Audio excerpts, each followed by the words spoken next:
आकाए दो जहां सल्लल्लाहु अलैहि वसल्लम फरमाते हैं, मेरे घर और मेरे मिंबर के दरमियान की जगह जन्नत के बागों में से एक बाग है।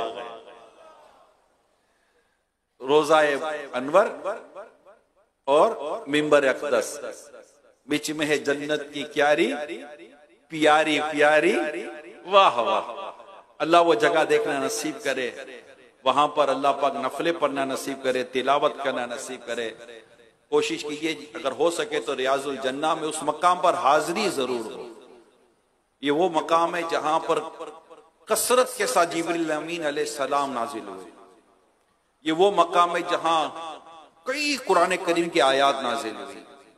ये वो मकाम है जहां रसूल अकरम सल्लल्लाहु अलैहि वसल्लम ने नमाजें पढ़ाई हैं।